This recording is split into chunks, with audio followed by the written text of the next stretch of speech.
in order to stimulate demand in the near future? The RBI has done its bit. Now it is up to the government to do the next level of heavy lifting.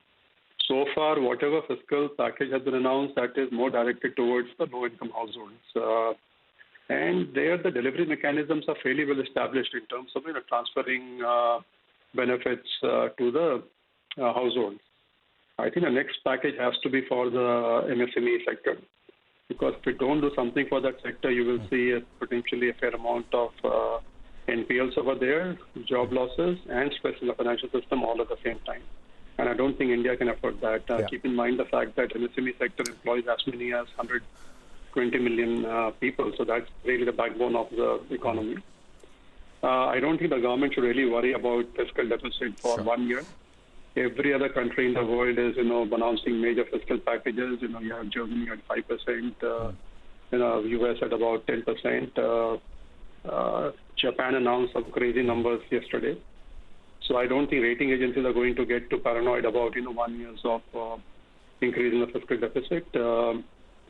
And India's overall public debt to GDP is still quite manageable at 70%, somewhere in the middle for the, larger economies. So I don't think that's that much of a problem. And eventually, assuming 22 is a more normal year, fiscal deficit will be back to about 7% on a combined basis. I'm talking about between central and state government, maybe 8% if you include the balance sheet borrowings of the central government entities. Okay. So that's okay. So I think the whole focus should be on supporting the MSME sector now.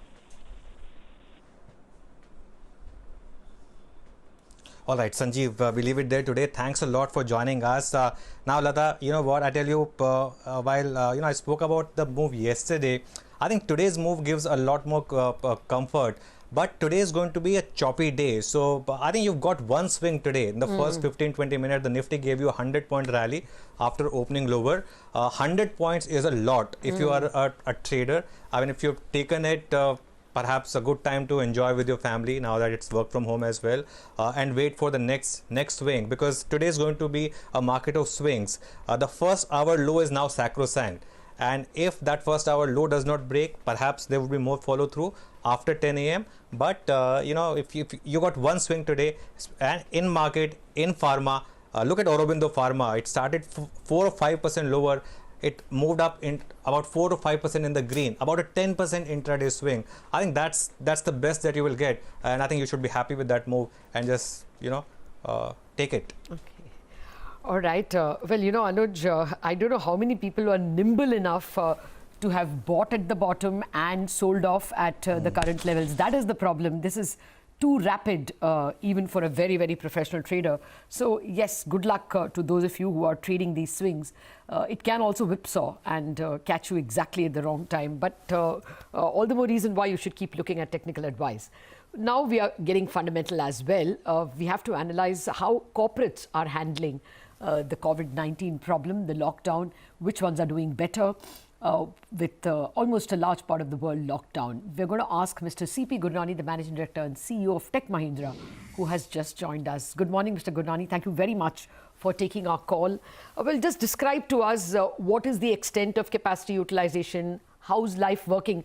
If anyone can work from home, I guess it is the techies. How much are you producing or managing in terms of work in April compared to, say, February or January? So good morning, Lata, and you're dead right. I mean, for me, the effort is to compare the before COVID moments to during COVID moments and also plan for after COVID. Of course. Clearly, the focus during the initial few weeks was on safeguarding our employees, safeguarding our lives, and literally address the other second imperative, which was the business continuity. So the way things are, work from home has for IT, I'm again classifying various businesses that we have. On IT, we have reached at about 93% level. Wow. And in the BPO side, we are at approximately 50% level. And on the network services side, we would be at about 40% level. So clearly, we have to prioritize the business continuity. We have to collaborate with our clients and, draw out a plan. So overall, I would say is that Tech Mahindra has adapted themselves very, very well. And almost each and every customer who could move their work, which allowed us to work, work from home, we have successfully achieved. Okay. Beyond that, about 6 to 7% of my employees are still going to office every day. And there are some clients and certain countries where both data protection or their own rules on their security systems do not allow us to move the work from home. Fair point, sir. You told us a lot about business continuity and percentage of continuity that's happening. Did you also video conference with your clients in terms of orders? Have you been able to keep almost all that was in the bag? And anything further that you could make progress in terms of order values? So, Lata, it's been an interesting 3 weeks now. I call it interesting is because the first reaction was all the plans that we had made, because obviously we were not waiting for 10th of March Of course. To start making plans. We had all, put our plans into motion early February. So the first was, we do have a global scenario developing, and how do we, build on the promises that we had made to ourselves, because we may claim that we had done many fire drills, but reality is that we had never anticipated this severe a fire drill. So we literally had to drink from the hose. So I personally believe mixed bag in orders. Number one is some of our services which are more tailored to work from home, which encourage virtualization, movement to cloud. Those work, I think we have had new orders coming in. Cyber security, we have had new orders coming in. But there are certain areas that have been put on hold because for that moment, that level of automation was not a necessity. So that's why I'm saying it's a mixed bag. A lot of new orders, at the same time, a few things put on hold.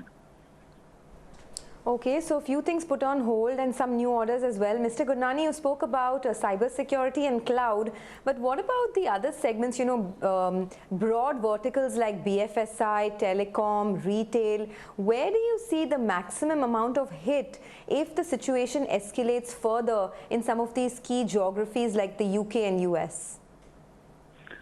I mean, clearly there is enough analysis which has been done on the new normal for businesses. The positive side is there is a business in healthcare, and there is a new business with public sector and government, because all public sector and government is now looking at how to increase coverage in terms of being able to become more responsive to customers. So, like, for example, there's an interesting case that we are discussing right now with one of the leading governments in the world, is while smartphones are capable of, capturing your own geoposition or a geofencing, how do we make sure that the feature phones, that ordinary phones, can also be made productive in terms of, giving localized data? So I think there is a lot more effort which is going on in telecom, media, entertainment, energy, utilities, public sector and government. And there is right now physical retail, travel, hospitality, while will spring back pretty fast, but at this stage they are what I would call as sectors which are pretty much gone off to, slumber at the moment. One more follow-up question from my end. Because the situation is so challenging and many sectors are now facing the heat, do you expect to see delayed payments from clients? Have you already seen some delays? If I look at the March, I think it worked out more or less fine. But going forward, a lot depends upon how far does the stimulus money reach into the pocket. So, for example, healthcare. I mean, on one end, healthcare needs more technology, better services to its patients, but financially it is one of the most stressed months for them, because in their case, there's so much of high spending on coronavirus, and they are not doing their regular businesses or regular looking after the patients. So I think there would be some impact on the cash flow. We're doing that scenario planning. Customers have not come back as yet. Okay, well, a tough question, this one that I'm going to ask you, and the last one, Mr. Gurnani. If you, how much do you think you will have to revise your guidance mentally? I mean, I'm just asking, is it 20% lower, 10% lower? If you have to look at just these 6 months, the quarter Jan to June. Lata, I don't like to give any vague answers. The reality is we don't know how long will this economic slowdown last, or economic in certain industries and economic paralysis. Sir, 1 minute. If I can interrupt you, my sense was that you may actually be the beneficiary as the world discovers that a lot of work can be done from remote locations. My sense was that tech may come up actually winners. Is that a correct supposition? When I compare myself to many other industries, and particularly for Tech Mahindra, I think, as I just gave you the statistics, that 93% in IT and 50% in BPO, it only tells you that during this crisis period, and that's why I said that we're working on these 3 buckets before COVID, during COVID, and after COVID. We do believe that we are the fortunate ones. On that positive note, thank you very much indeed for joining us. If you're able to put 95% of work on board, actually we share that equation. We are 100% in terms of the programs we produce with, I guess, about 5 to 7% in office. We'll take a break on that positive note. We are going to come back and discuss the health of the power sector. We're going to be joined by... Lata, before we take a break... Sure, go ahead.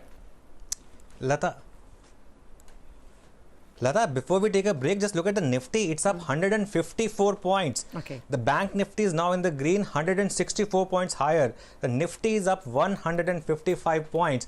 And look, this is what, that's why I didn't change my view in the morning, that, that move towards 9,500 to 10,000 is well and truly on the index. The move yesterday had a lot of delivery-based buying. FII data was extremely positive. After many days, we have seen this kind of volume, this kind of buying in large caps, and that made me so confident that today is going to be a buy on dips, and the market's texture has changed from sell on rally to buy on dips, and perhaps this is a move which will extend now towards 9,500, 10,000 on the Nifty and 21,000 thereabout on the Bank Nifty, because technicals are saying that, and the money move is saying that. Yesterday's move had both short covering and delivery buying. Look at the index now. It's up 150 points after opening 100 points lower. Fair point. Huge swing. Anuj, take your point entirely. Probably the texture has changed. Of course, it's still only the first hour of trade, so the market has enough time to perhaps put on more weight, but beware, watch out, be cautious as well. We'll take a break. On that note, we are going to come back, and as we said, we're going to discuss the health of the power sector. A.K. Singh of NHPC and Rajiv Sharma of Power Finance Corporation will join us in a minute.